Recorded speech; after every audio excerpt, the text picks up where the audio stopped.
Thank you for joining us, everyone. I want to welcome my uh, excellent guest, Winn Claybaugh. Winn, can you tell us a little bit about yourself? Absolutely. First of all, John, thanks for the opportunity. It's just been such a pleasure to meet you and your team. You surround yourself absolutely by the right people, and it's a privilege. So I actually, believe it or not, I'm in the hair industry. So let's just get all those jokes out of the way up front. I actually opened up my first salon over 40 years ago, and then eventually got into the school business. And so about 22 years ago, I partnered with John Paul DeJoria. He's the guy you see in the Paul Mitchell TV commercials with the ponytail. He also owned Patron Tequila, which maybe some people are more excited about that than they are about the Paul Mitchell shampoo. I don't know. But so he and I became partners, and the goal was we were going to open up 7 Paul Mitchell schools. We opened up our first one 22 years ago, and now we have over 100. And so I'm not a hairdresser. I've never been a hairdresser, but I fell in love with the beauty industry and got into that industry. And then because I have about 12,000 students a year that graduate from my Paul Mitchell schools, a part of my responsibility is job placement, making sure that they not only graduate and get their license, but that they get jobs. And it just came about sort of by accident in the last several years, the opportunity for them to not only work in a salon, but the idea of pet grooming. We, for lack of a better way of sharing this, we have students that graduate from our school who love cutting hair. They love the culture, but they don't like people. They would rather be with animals, with dogs all day long. And so we started the whole idea of Salty Dawg. So let's back up. And you started in 2002, and with one school. And where was that in the country? Well, that was the first school that we opened together, and that was in Southern California. But prior to that, I had already been in the school business for almost 20 years. And where did you come up with the name Paul Mitchell? Well, Paul Mitchell is quite a very well-known product brand of shampoo. Almost every household knows the name of Paul Mitchell. John Paul DeJoria and Paul Mitchell, there was a man by the name of Paul Mitchell who was a hairdresser. He sadly passed away in 1989 of pancreatic cancer. But the brand is just taken off, and it's one of the leading brands worldwide in shampoo. And so you took the name for your location. Now, are your locations company owned? Are they franchised? Or what kind of relationship do you have with the 100 locations? About 20 to 30% of them are company owned, and the remaining are franchises. So heavily in the franchise business now for over 20 years, and learning and growing and expanding and tweaking every single day. So what do you like about the corporate model versus the franchise model? What are some of the advantages of a corporate model? In the corporate model, to be able to learn, to be able to try new ideas, to be able to create best practices. Not that our best practices don't also come from our franchise locations, because they absolutely do. But in the corporate schools that we own, we're able to maybe take more risks. We're able to try our own ideas. We don't always want to trickle down an idea to a franchise location that hasn't been tried and tested and proven to work. And so I love both processes. I love being able to be on that creative side of it, but I also know the importance of sustaining systems that work. And so I love to be able to take that creative process of tweaking and fine tuning and trusting the team to try new things. But then once we figure out that it works, to then be able to package it, so to speak, in systems to then trickle down to our franchisees. And what are the advantages of having franchisees, the franchise part of the system? Growing the brand, growing the brand, and sharing the opportunity. You know, to tell you something, I love your mantra of that having fun and improving lives. And that's, I absolutely relate to that, because I'm the type of person that if I'm not having fun, I don't want to do it much longer. And so I assume that most people are like me. And, you know, a lot of cultures in some businesses and some organizations are not fun, even though that we know that fun brings out the best in other people, but they set up cultures that are not fun. And so I I really love an ambassador of the fun, but then you also talk about improving lives. And so I love being able to create opportunities where people can live better lives, especially sometimes in the beauty industry. And it's also the same in dog grooming. Sometimes 80% of the beauty industry are female hairdressers. And so sometimes they're the breadwinners. And so for them to be able to have an opportunity to go right to the punchline here, to end generational poverty within their families by giving them a legitimate resource of making money in a career that they love, where they love cutting hair, they love the people that they work with, and they love the people that they do it for. They love their customers, and we have a system and a package that helps them do that.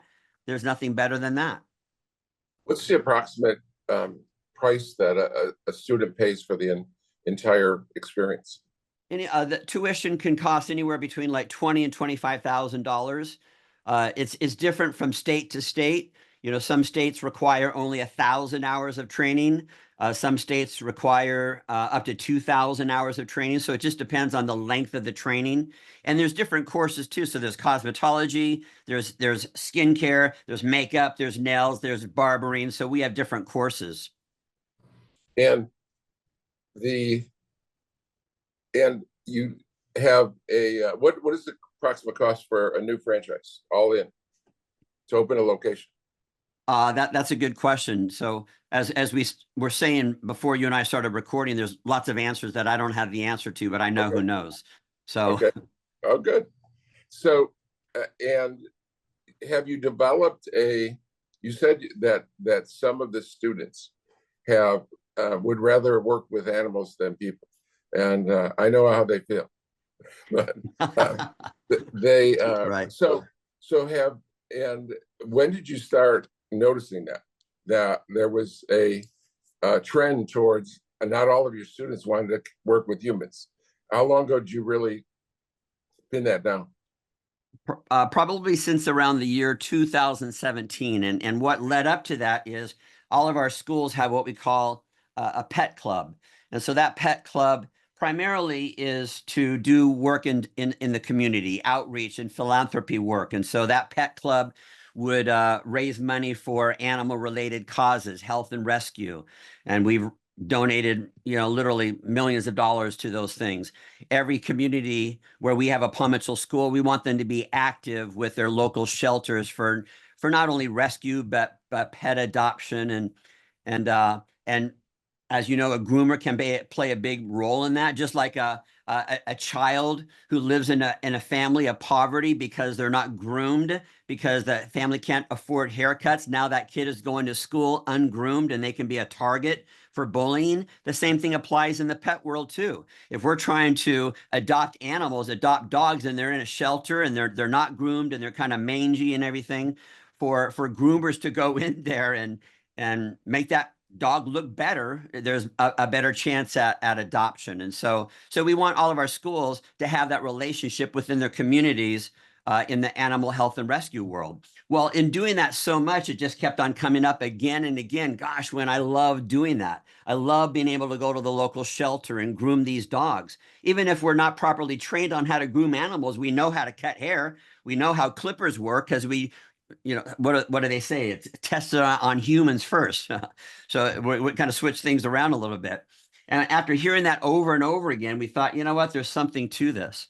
Maybe we do need to set up a legitimate career path where they're not going to get a job in a salon, but that they can get a job as pet groomers. And then when we took that to our accrediting agency and to the Department of Education and asked them, would you count this as job placement? And they absolutely came back and said, 100%, this is a great idea. We knew that we were onto something.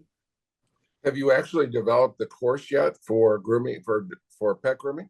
We have, and that's, which is always a living and breathing document and system and curriculum. Anything to do with training, and again, I'm in the training business. This is what we do. We train people. That's never done. That's something that we're always tweaking and fine tuning. What do they say? The 5 words or the 4 words or 6 words of a failing company. We've always done it that way. So, yeah, maybe what we have today, the 10 steps to properly groom a dog, maybe tomorrow is going to be 12 steps, and then in a year from now, it'll be 20 steps. So we're always changing and updating, and plus how we deliver training and information today is upgraded.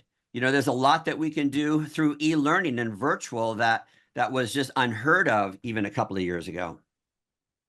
In terms of hours, is it a big difference between training someone to do hair for humans versus pets? Well, the good news is the training that they're receiving to learn how to cut hair, either as a barber or as a hairdresser, which, as I said, is sometimes a minimum of 1,000 hours of training. A lot of that training automatically translates into grooming dogs. And so, depending on their level of experience, it can be an additional 20 hours of training specific to dog grooming. And it could be as high as, 50 additional hours. But again, that's, case by case. Are there financing options for your students? Yeah, yeah. All of our Finance schools, the tuition? yes, the majority of our schools are accredited to receive Title IV funding. Title IV is guaranteed student loans grants that come through the government. So yes, absolutely, there are for that. And do you keep track of a percentage of students graduate that you are able to place? Oh, we are not only do we're required to, and we're the type that we want to over deliver. We want to under promise and over deliver. So if an agency says you need to do these things and here's the 10 steps, we're going to do 11 or 12 steps. We don't like to fly under the radar. Do you have a sense for demand for the graduates? Is there a greater demand for pets or a greater demand for human? Actually, more for pets. Although you could call any hair salon or any barbershop on the planet and ask them if they are understaffed, and every single one of them are going to tell you yes.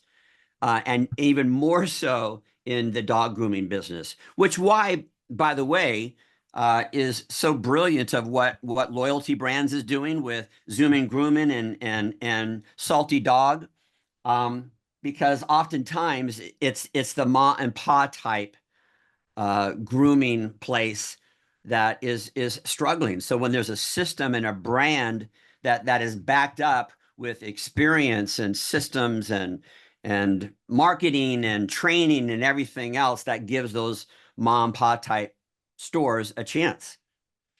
Do you have a sense? You have approximately 100 locations. Do you have a sense for the future as to how many locations you could get to with the Paul Mitchell schools?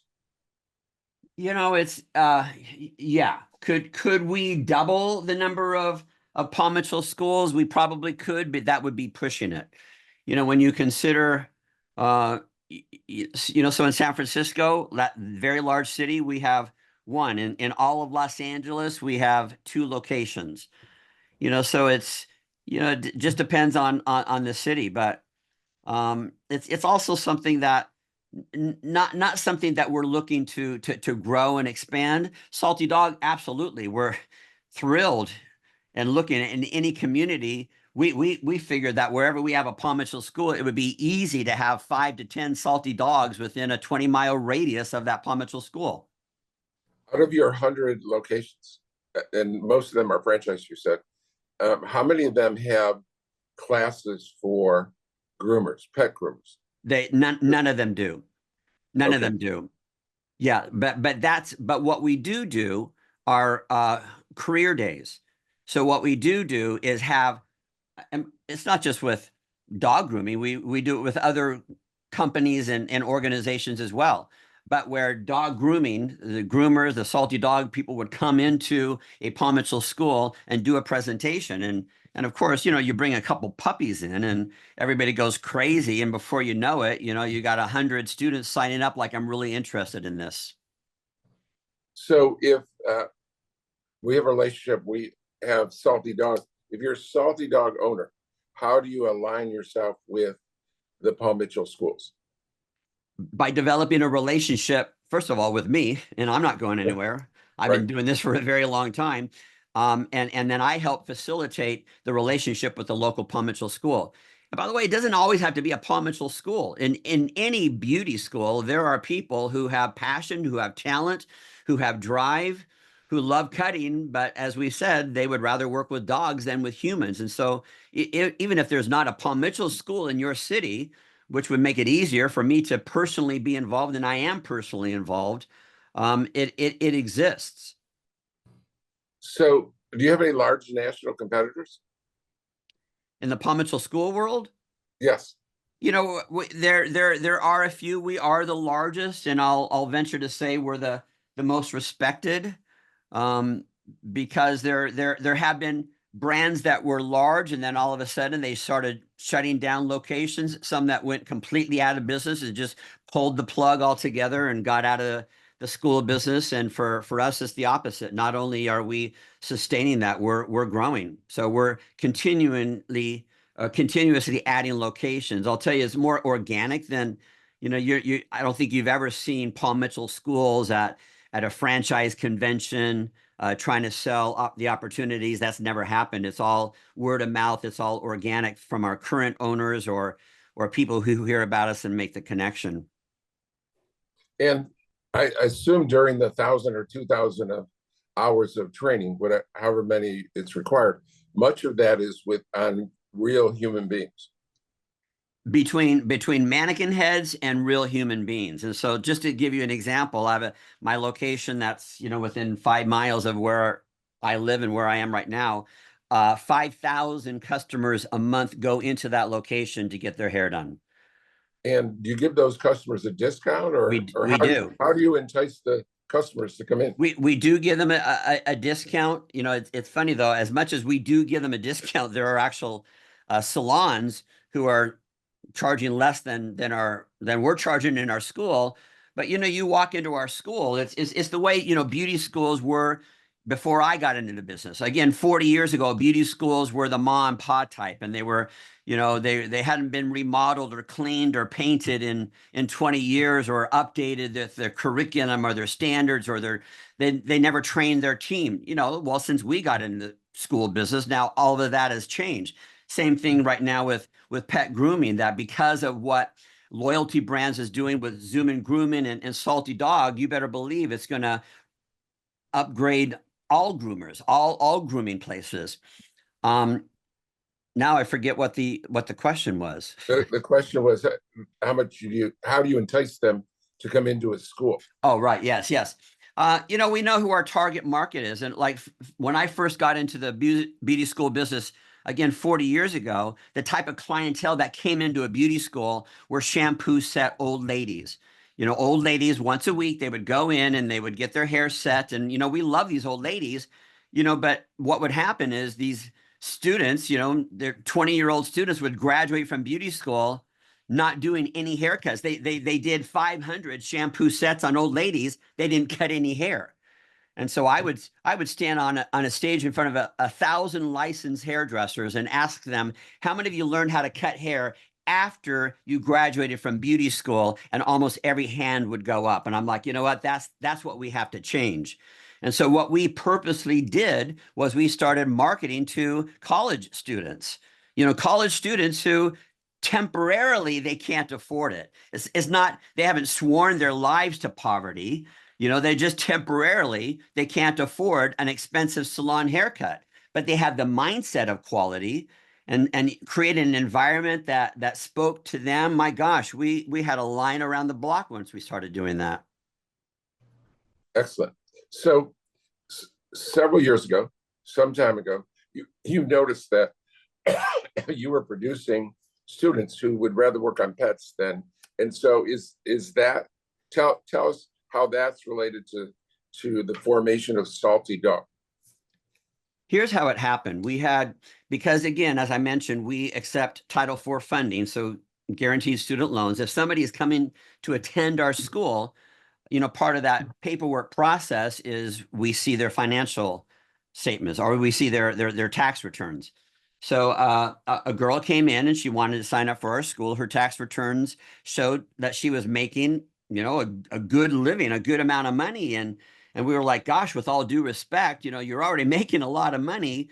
Why do you now want to become a hairdresser? Why do you want to sign up for our school? And she said, well, what I do for a living is I groom dogs. And now I want to learn how to cut hair on humans. We're like, you make this amount of money grooming dogs. And she said, yes, I do. So that was just kind of the first light bulb, like, wait a minute. And again, because it's my responsibility as the dean and co-founder of Palm Mitchell Schools to create legitimate career paths for my students, for my graduates, I'm always looking for career paths for them. Hey, we need to take a look at this. How about if we create a relationship, a career path for our students to not just go into a salon or a barber shop, not just to go into product education for a big manufacturer. What if they went into dog grooming? When we started looking around, okay, what grooming places are there out there?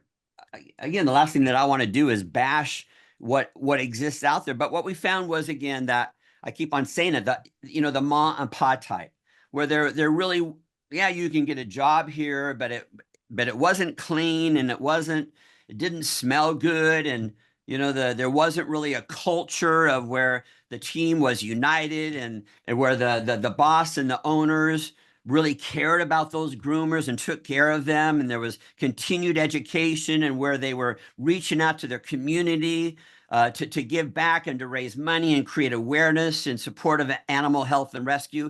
A lot of that did not exist, and that's where we shine in the Palm Mitchell school world. Oh my gosh, all of those things, being good citizens, being good neighbors, being good contributors in every community where we have a Palm Mitchell school. That culture piece, and I could talk about culture all day long, is how we shine. So if we took that and applied it to the Salty Dawg world, that's where we're going to take off. Do you do any cross marketing with the customers that come into the schools?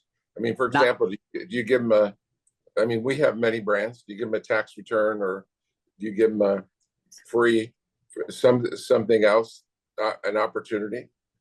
Or do you monetize it in any other way, those customers? Not yet, but that's absolutely in the works. And do you keep a email database of all your customers? Yes, we do. Absolutely, we do. So you must have hundreds and hundreds of thousands or millions of customers over the years. Yes, we do.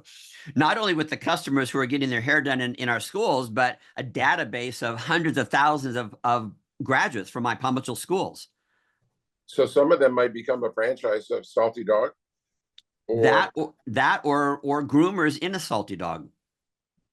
So do you have a sense of the average revenue of a hairdresser of humans versus a pet groomer? Do you feel they're near the same, or which is more lucrative? I do feel that they are the same. It's probably the same in anything. There are hairdressers who barely get by, and I know hairdressers who are charging, I'm not exaggerating here, $1,500 for a haircut. Yeah, absolutely. So, it depends on the individual. The cool thing, whether you're a hairdresser or a dog groomer, the cool thing is that there's no ceiling. Nobody's saying, sorry, you can't earn that amount of money. There's a cap here. There's a ceiling on what you're allowed to earn. That absolutely exists in other career choices. It does not exist in the world of being a hairdresser or a dog groomer. So back to the development of and the birth of Salty Dawg. So you saw the opportunity, you started changing your schools and adding opportunities for students. And then what caused you to start a franchise called, and how did you get the name? First, how did you get the name Salty Dawg? That actually came from one of my former partners who was also a Palm Mitchell school owner as well. So we were business partners. Sadly, he passed away several months ago. So he is the one, and after his passing, we were all, gosh, I guess we should have asked him the question, where did he come up with the name Salty Dawg? So I'm sure he would be thrilled if we made up a story of where the name came from. Well, let's all get our heads together and think of a great story and not in tribute to him. Let's not let the truth get in the way of making a good point, right? Let's come up with something.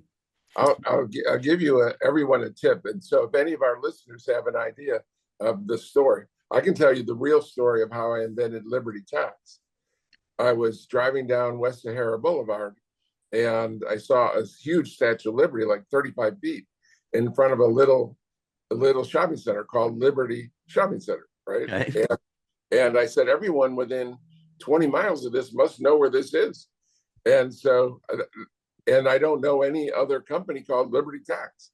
So that's how I got Liberty Tax. I was just blessed driving by down West Sahara Boulevard in Las Vegas and invented Liberty Tax. So we can think of a clever way that we came up with Salty Dawg.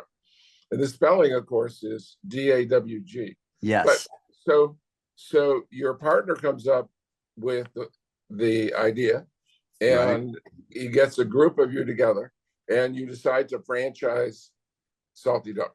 Well, we decide to open up our own location first. Oh, okay. Let's open a location and see how this goes. And tell you the truth, go ahead. It was in Atlanta, and that location opened during COVID. Wow. I know, crazy time. So here we had a lease, and it was a brand new shopping center that was being built, and so all of this is happening during COVID, and the response was incredible.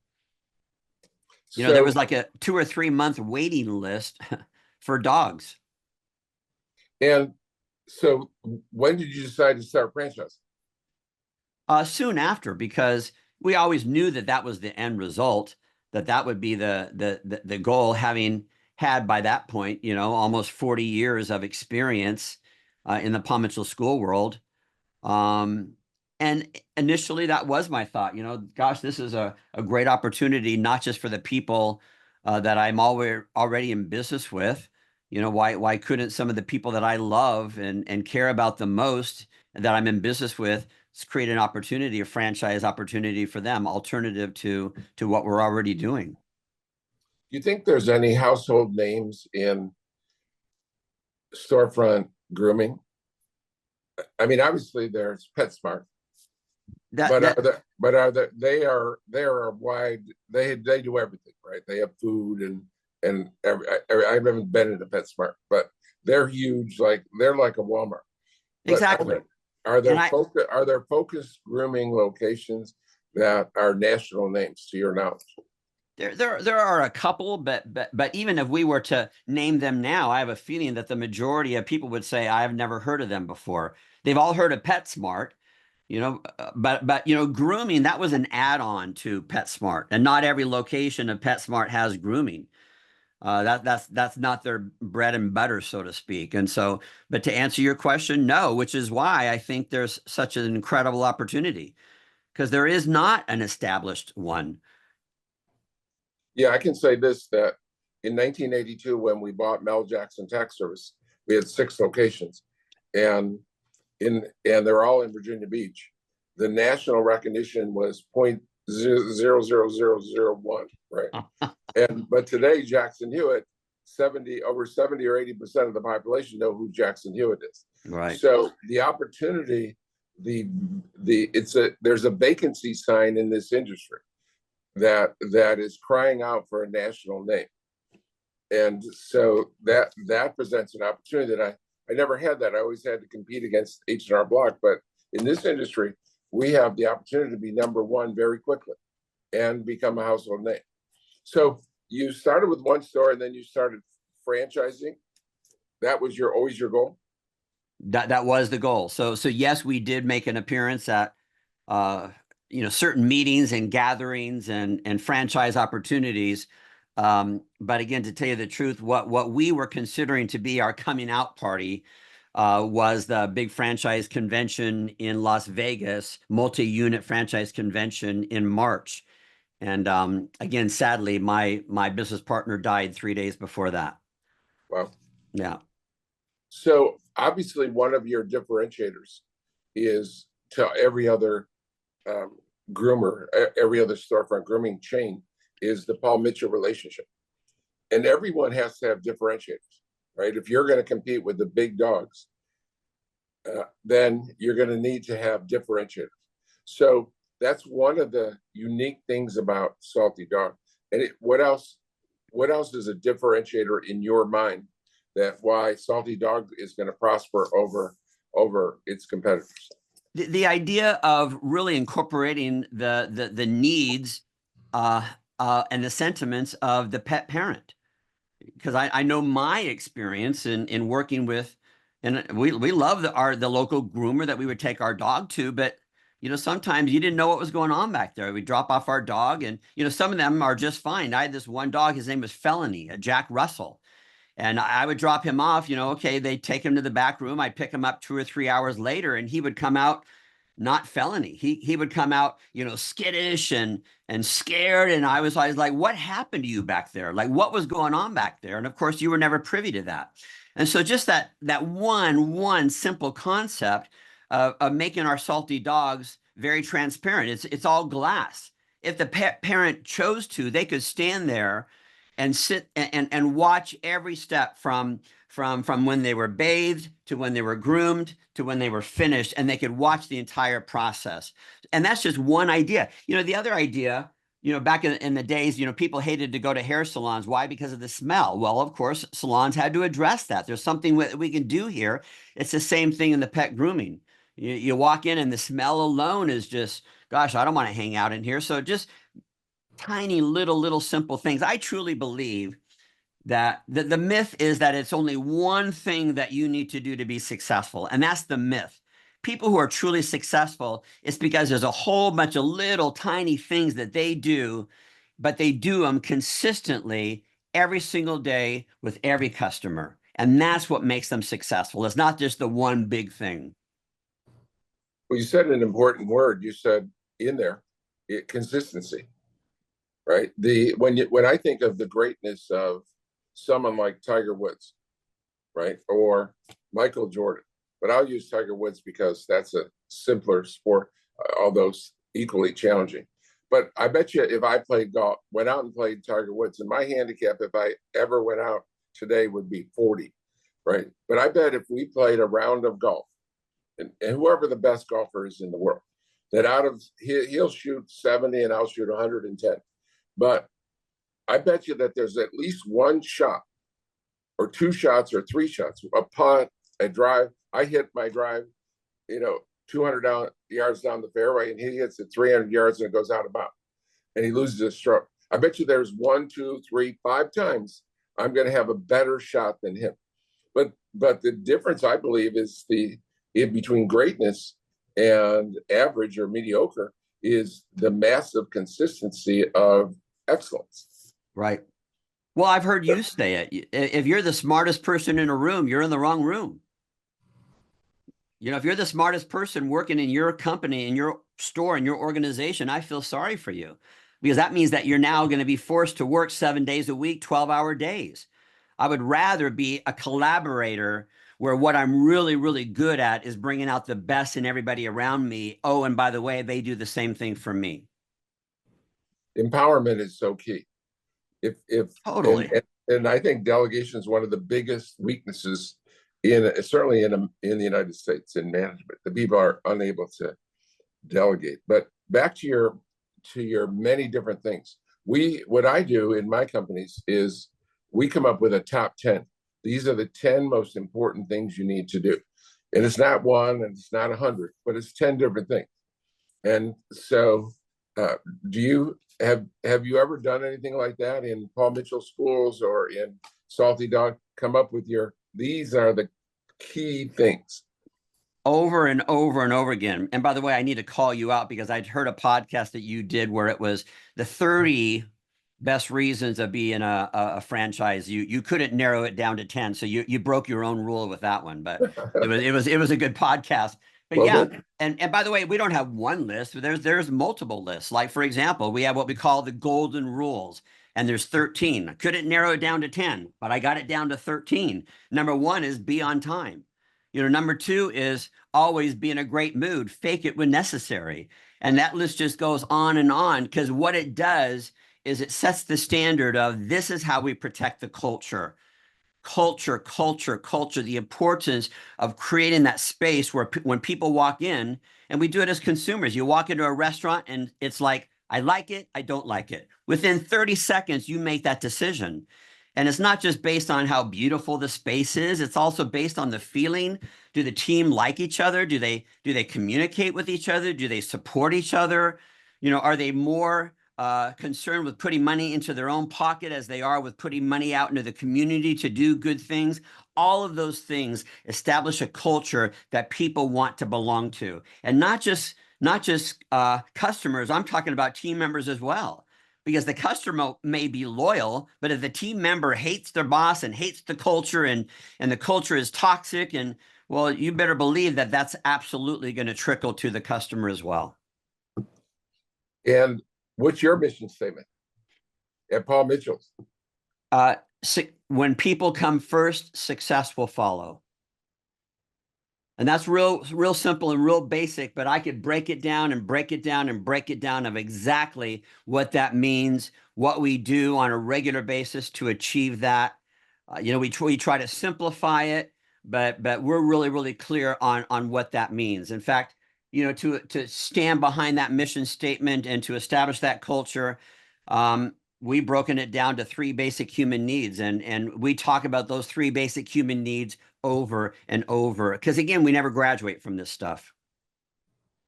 And how many principals do you have? Speaking of top 10, do you know how many principals you have? No, we would probably call them something else, but Right. off the top of my head, no. I have so many top 10s that because of the 10 commandments, I have 10, but you're right. I have 30 reasons on my podcast is why you should be a franchisee versus a mom and pop. Yeah. So we have our golden rules. That's about culture. That's about personal accountability and behavior. We have I think it's 11 guiding principles, which all related to learning. So that's the product that we sell is education. And so I believe that there are 11 guiding principles that create the perfect environment for people to learn. We have what we call our gathering guidelines, you know, so we believe in the importance of communication. And so there are our team huddles that happen on a daily basis, and we're very clear on what should happen and what does not happen in those team huddles. And so there's the gathering guidelines. So yeah, I guess we do have lots and lots of lists. I love lists as well. So tell me, how can our listeners get a hold of you or Paul Mitchell School or Salty Dawg? The best way to reach me would just be through my website or any of my social media. All of it is Winn Claybaugh. So my website is winnclaybaugh.com. My Instagram and Facebook are all Winn Claybaugh. I'm very good at communicating. I'm not the type of person where you send a DM or an email and it gets lost and you don't know if anybody reads it or who does read it. I am personally involved in all of that. Even though I've been a businessman for 40 years, there were things that I did 40 years ago that helped establish me as a respected leader. And one of those things was to be approachable, was to be available. And so why would I not want to be approachable and available today? So I'm the one who communicates. And you do it very well. Thank you. So I appreciate your time. Have a wonderful day. And it's really a pleasure. John, I'm in awe of what you do, and even more in awe with the people that you have surrounded yourself by. So it's truly a pleasure. Thanks so much. Thank you. Have a wonderful day. Thank you.